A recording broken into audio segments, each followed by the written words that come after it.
तो जैसा कि आप जानते हैं कि 1 साल हो गया, 1 साल से ज्यादा अरसा हो गया सरकार को बने हुए, और उस वक्त लोगों ने बहुत ही बढ़ चढ़ के असेंबली इलेक्शंस में हिस्सा लिया था।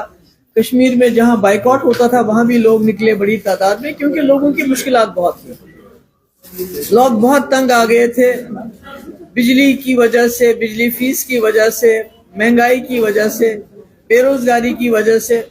और जो उन दिनों में ये बुलडोजर चलता था, जहां किसी गरीब ने कोई 5 मरले 10 मरले पे अपनी वो छत बनाई होती थी, उसको तोड़ दिया जाता था, मुलाजिमों को डिसमिस किया जाता था। तो उस वजह से लोगों ने फैसला किया कि एक सरकार को चुनेंगे जो एक मजबूत सरकार होगी, और यही वजह है कि एनसी कांग्रेस अलायंस को तकरीबन 50 सीटें मिली। मेंबर पार्लियामेंट भी इनको मिले, और अब राज्यसभा में भी और जो है 3 मेंबर मिले इनको। तो लोगों ने ये सोच को इनको वोट दिया कि हमें एक मजबूत सरकार चाहिए जो मैनिफेस्टो जो इनका होगा उस पर काम कर सके किसी झिझक के बगैर। मगर आप देखते हैं 1 साल हो गया है, और ऐसे में इलेक्शन आ गया, नगरोटा का इलेक्शन आ गया, बड़गाम का इलेक्शन आ गया, और एक कैंपेन चली। बड़ा अजीब लगता है।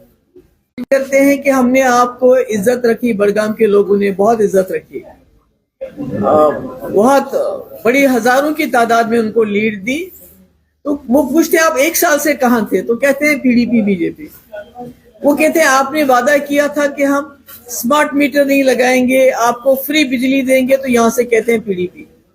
वो कहते हैं आपने कहा था कि गैस जो है सिलेंडर फ्री देंगे साल के 12, तो यहां से कहते हैं पीडीपी। राशन देंगे फ्री, तो पीडीपी। 1 लाख नौकरी देंगे। मतलब हर सवाल का जवाब उमर साहब को, बजाय ये कि वो लोगों के पास जाएं, उनको बताए कि 1 साल में उन्होंने अपने कितने वादे पूरे किए, लोगों की कितनी मुश्किलात दूर कर दी। उनकी जबान पे सिर्फ पीडीपी का नाम आता है, सिर्फ पीडीपी जैसे, मतलब उनको और कहने के लिए कुछ भी नहीं है।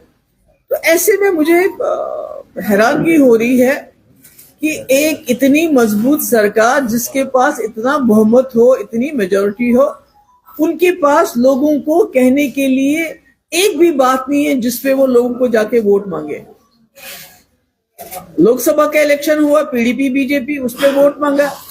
असेंबली का इलेक्शन हुआ, पीडीपी बीजेपी। आज बाई इलेक्शन है, इसमें भी इनको लोगों को कहने के लिए, देने के लिए कुछ भी नहीं है। जैसे कि आप जानते हैं कि जिस उमर साहब ने ये कहा था कि मैं स्मार्ट मीटर चीफ मिनिस्टर बनते ही दरिया में फेंक दूंगा, आज वही उमर साहब स्मार्ट मीटर की वकालत करते हैं। वो कहते हैं कि आप सोलर भी लगाओ, उसके बाद हम देखेंगे जो गरीब होगा, उसके बाद देखेंगे बिजली फ्री देने का। इसी तरह सिलेंडर जो इन्होंने किया था वादा, उसका कहीं नामो निशान नहीं है। और आपको पता है गैस की कीमत पहले से ज्यादा बढ़ गई, बेरोजगारी ज्यादा बढ़ गई है, हर हिसाब से लोगों की कमर टूट गई है। तो ऐसे में पीडीपी के ऊपर एक तो अपोजिशन का बोझ था ही था, मगर इस सरकार की नाकस कारकर्दगी का बोझ भी आ गया है। इन्होंने कश्मीर में घर घर जाके ये कहा था कि जो हमारे जेलों में कैदी हैं हम उनको वापस लाएंगे, अगर वापस नहीं ला सके तो हम उनके केस खुद लड़ेंगे। मगर कुछ नहीं किया। हमने कोशिश की, आखिरकार जब सारे दरवाजे बंद हुए, होम मिनिस्टर को मैंने लेटर लिखा, चीफ सेक्रेटरी को लिखा, डीजी को लिखा, तो हमें अदालत जाना पड़ा। क्योंकि मैंने देखा, आप यकीन नहीं करेंगे, एक फैमिली है, उसके घर में बाप उसका अंधा है जो कैदी बंद है, उनके घर में कोई गुजारा है। जवान बहनें जिनका एक भाई वो पिछले 7-8 साल से जेल में बंद है, और कोई उनका जुर्म भी अभी तक साबित नहीं हुआ। तो हम मजबूर होके अदालत चले गए, हम मजबूर होके असेंबली में रेजोल्यूशन लाते हैं, हम बिल लाते हैं। तो जिनको इन्होंने कहा था कि हम फ्री बिजली देंगे, उनको आज कहते हैं मीटर नहीं लगाओगे तो आप बिजली चोर हो। जिनको इन्होंने कहा था कि जो सरकारी जमीनों में 20-30 साल से लोग रह रहे हैं, उन्होंने छोटे घर बनाए हुए हैं, तो उनको हम मालिकाना हुकूक देंगे, आज उनको कहते हैं कि आप लैंड ग्रैबर हो, आप जमीन चोर हो। तो मुझे समझ नहीं आता है कि इतनी नाकामी होने के बावजूद जो है, 1 साल पूरे हर महाज पे फेल होने के बावजूद, कब तक उमर साहब दुनिया में हर जगह प्रोपागंडा पीडीपी बीजेपी करेंगे। जहां तक लैंड ग्रैबिंग का सवाल है, जब यहाँ सैलाब आया था मैं गई थी, मैंने देखा यहाँ लोगों ने नालों के अंदर, यहाँ मैं गई थी सिटी में, वो कौन सा लैंड ग्रैबर है जो नाले में 5 मरले 6 मरले पे अपना कोठा खड़ा करेगा जिसको दरिया ने बहा के लिए? लैंड ग्रैबिंग अगर आपको देखनी है, उमर साहब से मैं कहना चाहती हूँ कि जब हमने बिल लाया वो भी आपकी एश्योरेंस पे लाया कि जब आपने कहा हमें वोट दो, आप जो प्रो पीपल बिल लाओगे, राज्यसभा में हमने वोट दिया, हम उसको सपोर्ट करेंगे, चाहे वो डेली वेजर का बिल था, चाहे वो लैंड का ओनरशिप का बिल था। अगर आपने वाकई उमर साहब लैंड ग्रैबिंग की बात करनी है तो बटंडी में जंगल की जो लैंड है उस लिस्ट में किसका नाम था? उनको बताना चाहिए लोगों को। जंगल की जो लैंड ग्रैबिंग हुई, जो जमीनी कब्जा जंगल में हुआ, उसमें किसका नाम था? किसने वहां लैंड ग्रैब की है? किसने जंगल की जमीन में मकान बनाया है? अगर लैंड ग्रैबिंग, गरीब क्या लैंड ग्रैब करेगा? गरीब 4 मरले 5 मरले 10 मरले मकान बनाता है। अगर आपको लैंड ग्रैबिंग देखनी है तो गुपकार रोड में देख लीजिए, जो सरकारी जमीन है, जो कस्टोडियन की जमीन है, जो 2 कनाल 3 कनाल में शुरू होगी 75-76 जब इंदिरा शेख अकॉर्ड हुआ, शुरू होगी 3-4 कनाल से आज 100 कनाल तक पहुंची है वो लैंड। तो यहाँ के लोगों को बजाय इसके कि आप उनको किसी किस्म का आराम दें, उनको बिजली चोर बुलाना, क्योंकि वो कहते हैं मीटर मत लगाओ, हमारे फ्री बिजली दो, वो कहते हैं, वो आप उनको कहते हो कि आप जमीन चोर हो, क्योंकि गरीब लोग कहते हैं कि अगर मेरा 2 मरले 10 मरले पे मकान है मुझे हुकूक दो।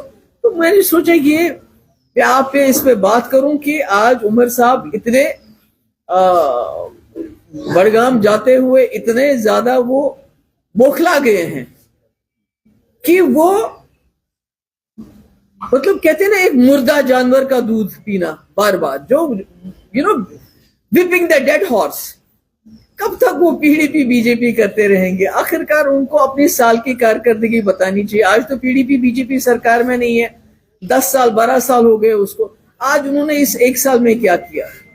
आज तो मतलब जगह जगह गली गली जाके वहां जब लोग सवाल करते हैं बिजली के लिए, पानी के लिए, सड़कों, मतलब इतना ताजुब की बात है। एक वजीर आला जो पिछले 1 हफ्ते से लेके अपने 30, 35, 40 एमएलए लेके बड़गाम में डेरा लगाए हुए हैं, क्योंकि 1 सीट का सवाल है, सरकार नहीं बनानी पर 1 सीट का सवाल है। उस 1 सीट के लिए एक घर घर में उनके एमएलए इस वक्त जा रहे हैं, पूरी मशीनरी का इस्तेमाल कर रहे हैं, मगर 1 साल में उनको 1 दिन टाइम नहीं मिला बड़गाम जाके लोगों का हाल पूछो, उनसे बताऊं कि भाई मैंने आपकी सीट छोड़ दी, मगर मैं फिर भी मैं आपका एमएलए हूं, मैं आपका वजीर आला हूं। तो आज जब जवाब नहीं मिलता है तो पीडीपी के इल्जाम लगाते हैं। तो मैंने यही बात आपसे कही। तो उमर साहब ने उसको क्या किया? उमर साहब ने इस वक्त तो कहते हैं, गवर्नमेंट ऑफ इंडिया कहती है, ये कहते हैं कि भाई कोई मिलिटेंसी नहीं है, सब कुछ ठीक ठाक हो गया है, और तकरीबन सैकड़ों की तादाद में जो है एम्प्लॉयज टर्मिनेट हो रहे हैं। तो मुझे बताइए तब उमर साहब ने क्या किया? उन्होंने शोर उठाया, उन्होंने मुझसे पूछा, उनको मुझसे पूछते तो मैं उनको सबूत भी दे देती उस वक्त। आज तो कोई सबूत नहीं है, आज तो जस्ट जज, जूरी और एग्जीक्यूशनर एक ही है, वो ऑर्डर निकालते हैं और उमर साहब चूं तक नहीं करते हैं, बात नहीं करते हैं। अगर उमर साहब में हिम्मत है तो बात करें ना, वो अपने एडवाइजर जिनको बनाना है उसके लिए तो एलजी साहब के साथ वो रोज झगड़ा करते हैं कि भाई इनको मिनिस्ट्रियल स्टेटस देना चाहिए। ट्रांसफर, छोटी छोटी ट्रांसफर के लिए झगड़ा करते हैं कि मैं ट्रांसफर करूंगा, एलजी ऑफिस नहीं करेगा, उसके लिए लड़ते हैं। तो ये जो मुलाजिम निकाले गए हैं इनके लिए भी लड़ना चाहिए। अगर महबूबा मुफ्ती ने किसी को टर्मिनेट किया है तो उसमें वजह रही होगी, मगर आज कौन सी वजह है? और क्या उमर साहब ने उस वक्त मुझसे सवाल किया आप ऐसा क्यों कर रही हो?